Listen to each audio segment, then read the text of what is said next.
Dear silent observer, I find myself on a distant shore, with no memory of how I arrived here. I purchased a game late one night. While it was downloading to my console, I decided to take a little nap. When I woke in this place to the sound of the waves, I found I'd washed up on some boat ramp next to a lighthouse. I've recorded my experiences for those who come after me as I unravel the mysteries here. Walking the shores of this desolate island, drawn to the flashing beacon in the sky on the tallest peak, I'm assaulted with voices, or one voice. When you were born, your mother told me, a hush fell over the delivery room. A great red birthmark covered the left side of your face. No one knew what to say, so you cried to fill the vacuum. I always admired you for that you cried to fill whatever vacuum you found. I began to manufacture vacuums just to enable you to deploy your talent. The birthmark faded by the time you were 6 and had gone completely by the time we met, but your fascination with the empty and its cure remained. I don't know how I arrived at this haunted place, but at first glance, the only companionship I find is the occasional gull. There are no fish in the water, no animals on the land, save for me. But the voice and specters I see at the edge of my vision force me to question whether I am really alone in this place. Near the ramp to the broken-down lighthouse, I stood next to a boat without a bottom. I wonder how many have been to this place before me. A voice speaks, reading a letter to Esther. I think she must be important to the reader. The reader seems distressed. As the winds break on the sea, the chill air forces me into the wrecked lighthouse. Inside, I find a book, Hebridean history, written by a man named Donnelly. Strange paintings in blue decorate the walls.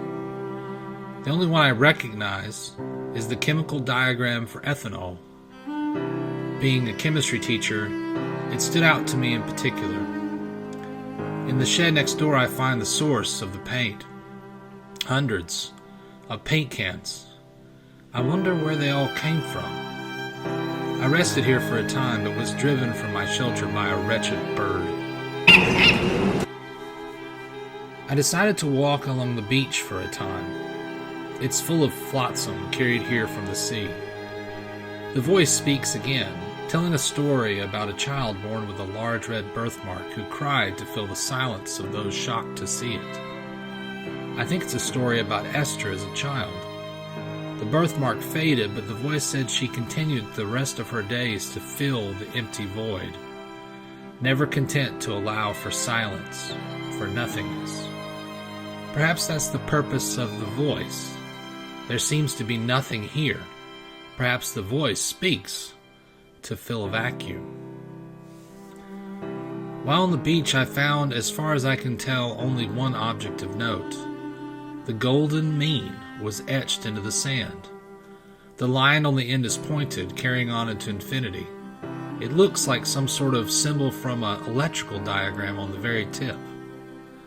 A symbol of balance, representative of the philosophy of everything in moderation. I intuit it has some meaning in this place, but I cannot yet fathom what that meaning may be.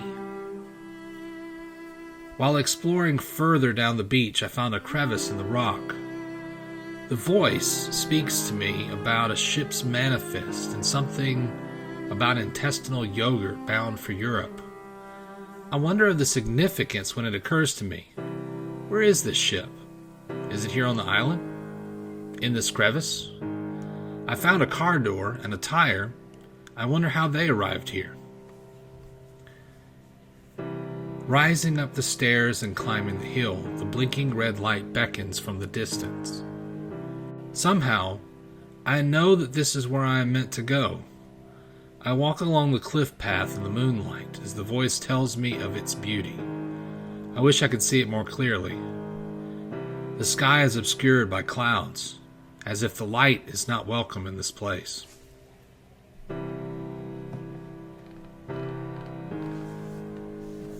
Rounding the corner, I see white lines carved into the cliff. The voice speaks again, telling me that these were signs of distress in ancient times, but often they did not bring aid, serving as a warning of blight. The voice speaks of some men who lived here long ago, shepherds. There are remnants from their time here, though few. Fences that bar my path, steps leading away from the beach and up into the hills. There are markers. At first I thought they were boundaries, marks for plots that shepherds used to carve out their own spaces on the island. But in this desolate place they remind me of a different kind of marker. Headstones, marking the death of those who walked here long ago. The voice reads more of Donnelly's book, the history I found in the lighthouse. It seems to be his source for much of the history of this place. Most of it feels like a retelling of ghost stories, which seems strangely appropriate. As I observed a second cave in the distance and approached it, a derelict boat moored nearby, the voice spoke of a man named Paul. I sensed animosity between the voice and Paul as he spoke to his Esther about the encounter. Entering the cave, the narrator of my lonely experience began to make less sense than before. He sometimes describes the island as if it was his own creation, molded to his own will. In the cave I found more paintings, nerves. I think they're nerves, dendrites. But the ethanol returns, centered in a nerve blocking passage from one side to another. Agreeing with the voice that this cave provides poor shelter from the wind and the waves, I decide not to linger here. As I turn to go up the hill, it occurs to me how slow my pace is. I'm unable to speed the climb, and even short rocks are insurmountable somehow. I move this place like a fevered dream, not fully in control, unable to do more than just plod along slowly, listen, and observe. Rising up the hill, I find a Neolithic structure, a stand of stones weathered by centuries, and a bowl surrounded by the hills. Suddenly the stones on the path may be older than I first thought, but they still give the same impression. They mark lives that are now gone, and people turned to ashes and dust. I make my way towards the unseen red beacon. It must be between this narrow valley. I drop from the rocks and move on. Viewer. As I step into a large bay, two things grab my attention. A buoy floats offshore, providing a second blinking light to beckon, and a wreck of a cargo ship. Moving into the bay, the voice has traveled with me, it seems, and tells Esther he has traveled the M5 in search of something, and though he is sure it is there, it seems to pass him by. He cannot find it. But his words make little sense as he describes his search on the road as being on a boat. I wonder at the meaning of all these things. I follow the path, listen to the voice as it rambles now disjointed phrases, words full of meaning but meant for other sentences. I draw as close to the buoy as I can. The light beckons, but I cannot cross the gap. I stare at it, wondering if it's really even there. It looks ghostly, transparent, like a figure standing on the water holding a light aloft, a candle that blinks in the wind.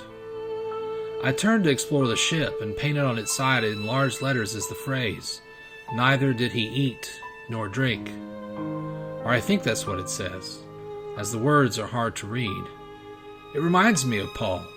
As the scriptures record, after his conversion, he did not eat nor drink for 3 days, waiting for Ananias to come and restore his vision.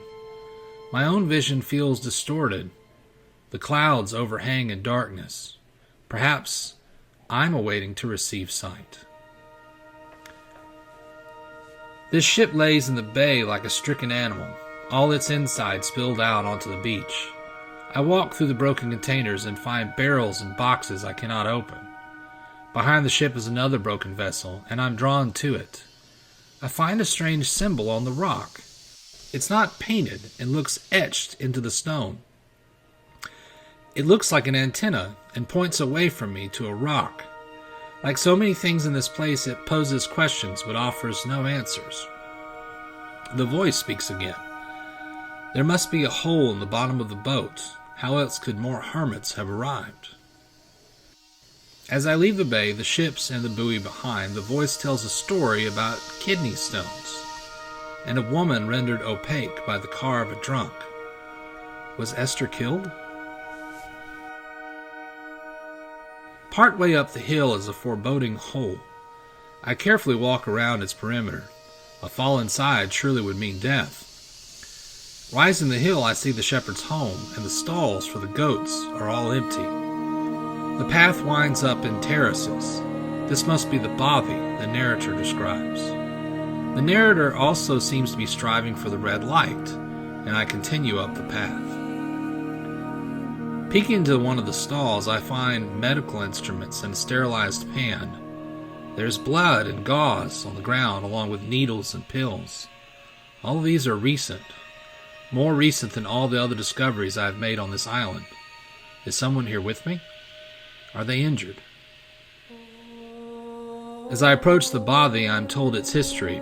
It was built by a man named Jacobson in the 1700s. He had hopes of a new life that would be born from the taming of this place, but he died 2 years after finishing his home, killed by disease caught from his goats he raised. They persisted for a time, but he did not. All over this island are papers and words protruding from the rocks, like the whole place was built out of paper mache and then covered over with grass.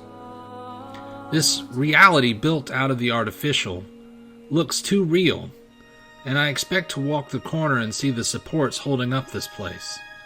That there will be this film crew, like the Truman Show, to surprise me. But instead it remains a mystery, and I move forward. In the second goat pen, I find the ethanol once again, but deconstructed.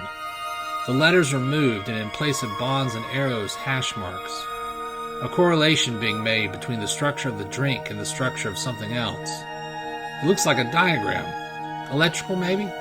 I'm not sure, as it's outside of my area of expertise. There's also a pile of ash from a fire, but not like a fire to keep warm. Something was destroyed here.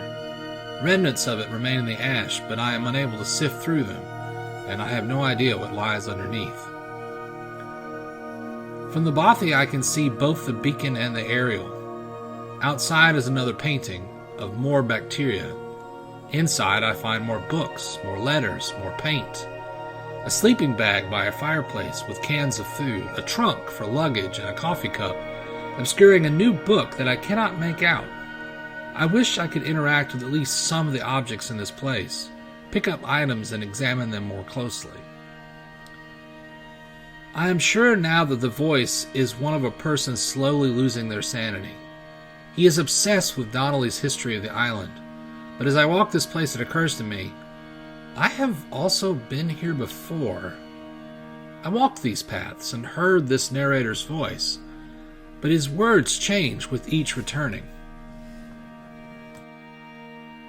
Cast aside like Donnelly's book, but returned to in some cyclical amnesiac cycle. I have both simultaneously been here and also never been here before. Each journey unique, though the paths are worn. Driven by different objectives, trophies to be earned. I look for deeper meaning in the portals that I've seen before. Behind the house, I slip from the rocks and into the valley.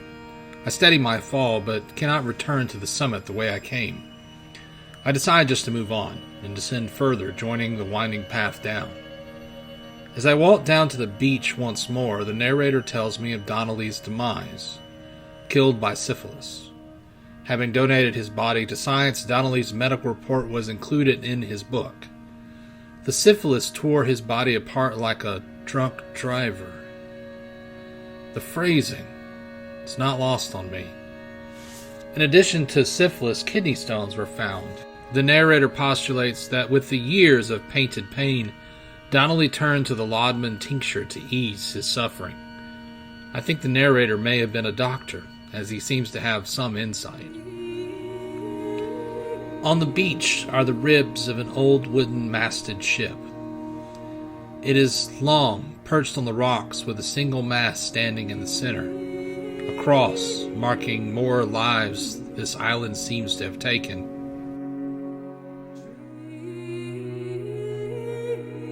I follow the path to another gorge. Deep inside in the dark, I find a second trunk and dozens of copies of Donnelly's book. I guess he threw them off the cliff after all, but for every one that fell, another seemed to have taken its place. I wander the beach and find another cave. Inside is a lit candle. Where did it come from? Its yellow glow draws me like the buoy from before. A cavern leading to another hole looms before me. I gaze into the abyss, edging closer to the precipice. I slip and fall into the darkness. The voice wakes me. Something about the two of us and wet rocks. As my vision clears, the rocks above look like a black eye looking down at me, the stalactites forming tears falling on me like rain.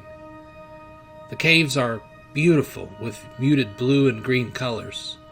The walls have glowing lichens and mushrooms that look like painted patterns from before.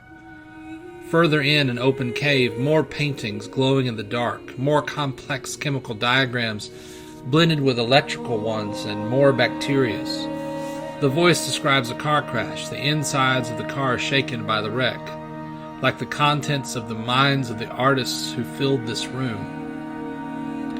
I keep pushing on, falling into more holes, saved by the pools of water, and crawling up out once more, baptized anew. The natural bioluminescence glows unnaturally. It should be darker, but I do not need my flashlight. Water flowing through the caves opens their paths, centuries of erosion leading me onward. More candles, more water, more holes. It feels like the world has no bottom, and I'm adrift at sea. The voice has been gone for a time, but returns to me in the largest of the caves. A bridge of rock passes over an underground river as the voice describes a shattered femur and infection traveling through his body to his heart. I feel like I'm the infection traveling through his body, trying to find the way to the heart. These revelations explain the pills and instruments at the body. The injured man crawled here to the hermit's cave, trying to reach the tower before his time ran out. Crossing the bridge, I see a paper boat floating down the river. I follow it and find several dammed up where the water passes underneath the cave wall. An empty paint can accompanies more paintings as I follow the rising path out of the room. The next chamber is studded with blue crystals, lit from a hole above. It's like staring into a tunnel of stars.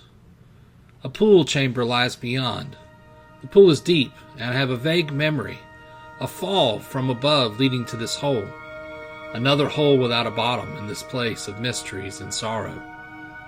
Following the path up, I find more candles, and round a turn to a room covered floor to ceiling with paintings.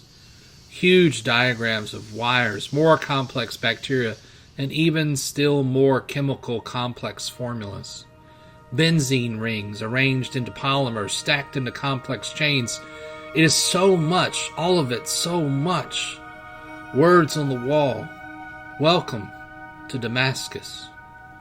Climbing higher, growing more jumbled and distorted till suddenly, silence. Away from being a city, it says to me on my right. More words I cannot make out on my left. It must be shallowing up as roots hang down from overhead, and I continue heading upwards away from the madness below.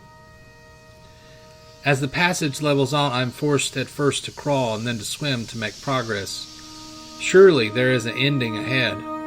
The voice has not spoken to me in some time, yet I feel its presence. the presence of something observing my movement through the caves. I come to another hole, water falling from above my path to freedom on the other side. I freeze. A figure stands across from me, holding a candle. I feel a chill in the air as it turns to go. Reluctantly, I attempt to follow before slipping again and falling back into more darkness.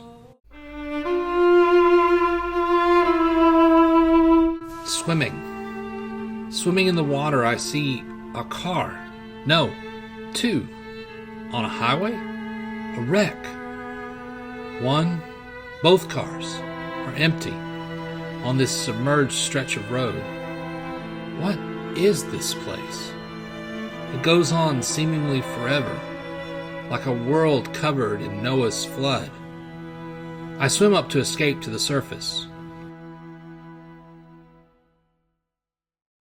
I rise into a tunnel and make my way to the light. It feels like a chapel, and I could swear I could hear angelic voices singing.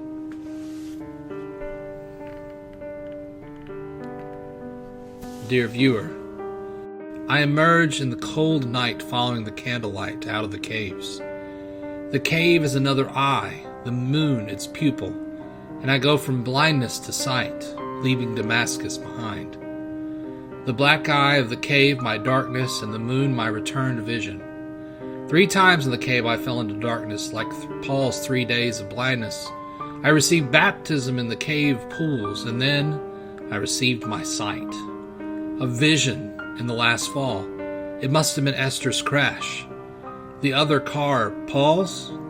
The narrator and I are both meant to have some sort of eye-opening vision about the events that took place that day on the M5. He seems to find some sort of clarity in the midst of his ever-increasing madness. I find only more questions to ponder. I continue my search for answers. Walking to the shore again, more candles, lighting up broken piers with broken boats that are mired. The water is an oil slick, churning black, waiting for a single stray spark to light it ablaze. There are several caves set aside as shrines. A single photograph of Esther, maybe, in a broken frame.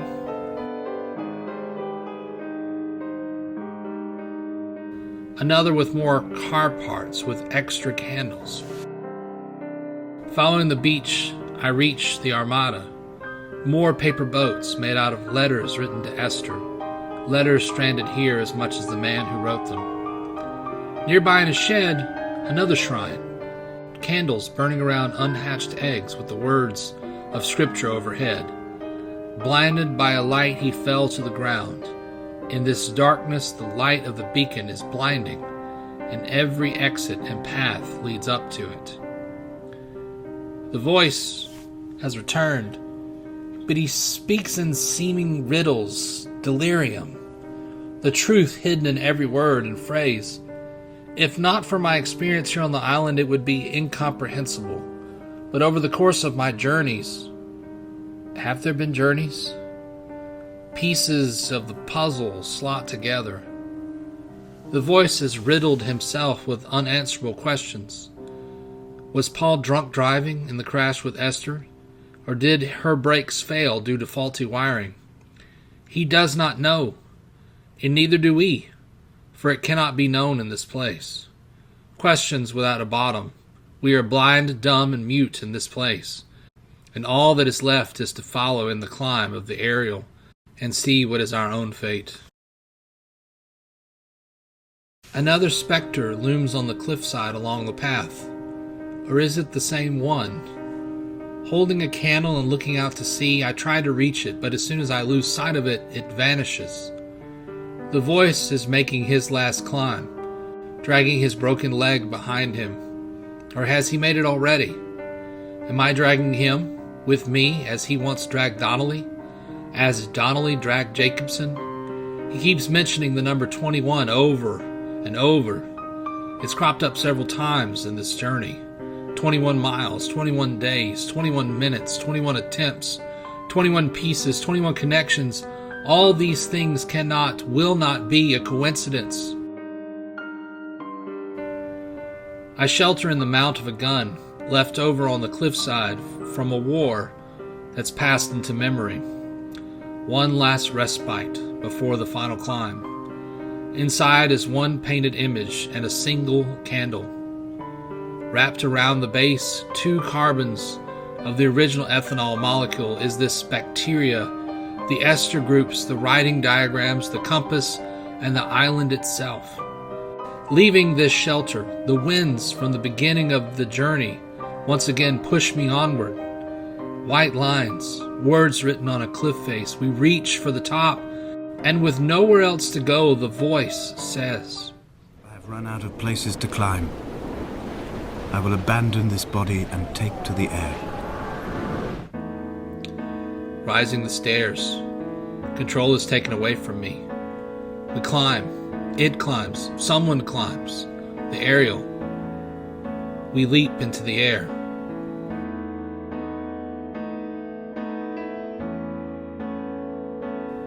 But I do not fall. A shadow beneath us in the moonlight reveals we are a gull in the air. We glide down, passing the scrolling words on the white lines, over the inky black oil slick before pausing over Esther's letters. A single chord lingers, and in our ears we can hear the narrator whisper,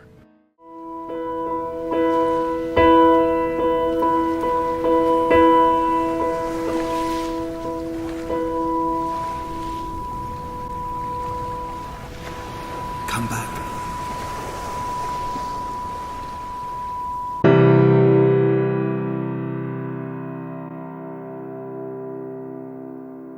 Dear viewer, I sit in my chair in my home and once again reflect on the journey.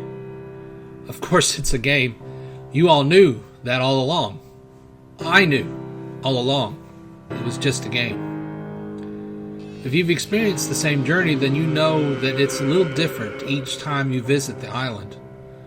Many of the questions in this game do not have answers, and I try to subtly express some of my praise and critique with you on this journey. But waking from the game, now I want to share more explicitly my thoughts and theories on Dear Esther. First, while it's not much of a game, it is absolutely an experience. There were times while exploring the island I felt like I was riding in a dark ride in Disney World. It's a similar experience. You do have limited control of the pace and direction, but overall you follow the paths laid out before you. The music is haunting, but also beautiful, and I've always really liked light piano themes in a game. Sound effects and voices are effective. With headphones, this game would be even more surreal. Although alone in your living room, it's pretty effective as well. The narrator is a very committed actor, and you can tell he was having a lot of fun with the role and really sells the experience. Manifest, crumpled and waterlogged under a stash of paint cans. It tells me that along with this present cargo, there was a large quantity of antacid yogurt bound for the European market. It must have washed out to sea. God knows there are no longer gulls or goats here to eat it. Graphically, it definitely has the source engine vibe, and does look a little dated with its textures. I wish at least some objects were interactive. Being able to pick up and examine at least a few of the artifacts would be very effective. I like the game and would recommend it to anyone who likes the occasional ghost story and mystery.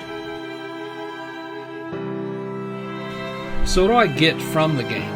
How do I interpret its presentation and narrative? Being a ghost story and encountering the specters confirms that the game is haunted. Most of the ghosts are just hooded figures, but there are some distinct ones as well. A man, a woman, and a ghost with a deformed skull. The hooded man is either Jacobson the shepherd or the hermit Donnelly described. The woman is Esther, and the man, possibly the narrator. The person with a deformed head is Paul, or at least that's how I interpret it. So far in the game there have been around 10 ghost sightings, but they are hard to spot, and there could potentially be more. let's break down the central themes that appear on the island. Chemistry is a big standout for me. As I mentioned, I've taught it for years. An ester group is a functional group that in organic chemistry ties things together. While I did not actually see any compounds with esters in them in the game, the metaphorical meaning of ester being the glue that ties all this together may be implied. Also, I'm not sure the images are rough, but there may be some carboxylic acids which, when combined with alcohol, like ethanol, make esters. In addition, accounting for the biblical theming, Esther was the name of a Jewish woman who was made the Queen of Persia. Esther was not her original name, and she took the name to hide her lineage from the Persians. Esther is ever present in the game, but always hidden. The narrator's conflicts seem to stem from his uncertainty as the cause of the accident that killed Esther. At first, the answer is that Paul was drunk. Paul did say that he had been drinking, but was careful to stay below the legal limit. But Paul becomes an object of the fixation of the narrator. Paul's head is deformed in the accident, and based on the biblical parallels, I wonder if he was blinded as well, though it is never expressly stated. The accident happens on the M5, and the narrator travels up and down it multiple times looking for evidence of what may have really happened. A bottle, a skid mark, something to give him assurance. One narration describes his inability to find the wreck after 21 attempts, but he did eventually find something. Whether searching on the road or the car itself, he found evidence that there was something wrong with the brakes on Esther's car. No marks, 21 connections, brake fluid, it all leads him to wonder if the accident was caused by the malfunction in the brakes. Or perhaps not. Paul's described as having no pre-existing condition, but his heart needs to be restarted. But he is also the one timing the approach of the ambulance. Did Paul have a heart attack? So what is the meaning of 21? Going back to the drawing on the golden ratio on the beach, 21 is part of a series of numbers known as the Fibonacci sequence. In the series of numbers, you can add the number together with the previous number in the series to construct the next number in the series. You can do this on into infinity, and every step in the sequence takes you closer to a number called phi. Phi is like pi, except it describes the sides of certain geometric shapes. Phi and Fibonacci numbers were not discovered together, but when people started putting the concepts together, it led to some pretty interesting patterns emerging.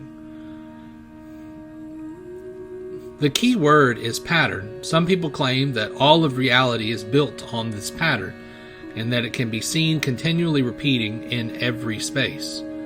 Element 21 on the periodic table is scandium, named for Scandinavia, the homeland of Jacobson. Coincidence? Maybe. Maybe not.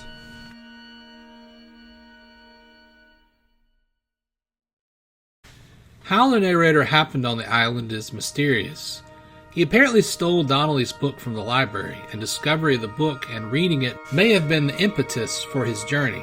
Later, he connects Esther's name to Donnelly and Jacobson's name to Paul, though Jacobson's name is not spelled exactly the same.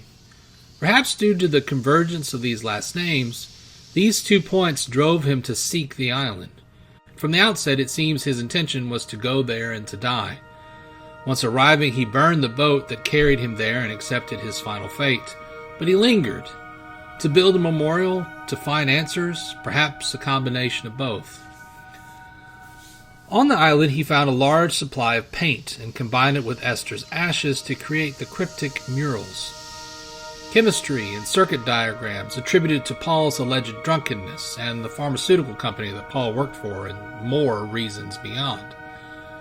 The wiring diagrams are from the aerial and also the anti-lock brake system. The bacteria are likely related to the sickness described in the narrative: stomach ailments, kidney stones, the infection of the broken femur, Jacobson and Donnelly's illnesses. While there, he broke his leg trying to descend the caves and made the final push to the aerial on the summit. After breaking his leg, like Donnelly, his report becomes even more distorted.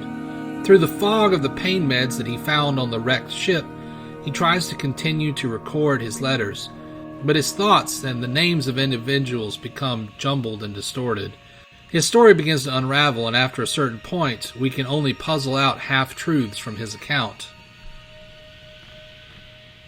Narratively, this means largely the meaning of these events is left to the interpretation of the player. The voice claims another will follow him, and he left the markers along the way for that person. He also mentions several times that he will become the Ariel itself and broadcast into the cosmos. Perhaps the ghostly voice is just that, the ethereal broadcast of the broken man's consciousness. In my research of the game, I uncovered a theory that suggested that Paul and the narrator are one and the same, but I feel there is equal evidence that points to this not being the case. Several lines in the game's narrative draw a clear distinction between the two characters, particularly in the final monologue where Esther is described on the left and Paul on the right, the two of them carrying the narrator away from the island. So, what do I think happened? What's my theory? The narrator and his wife were driving down the M5 when Paul's car swerved in front of them. The swerve is caused by either Paul having a heart attack or being drunk.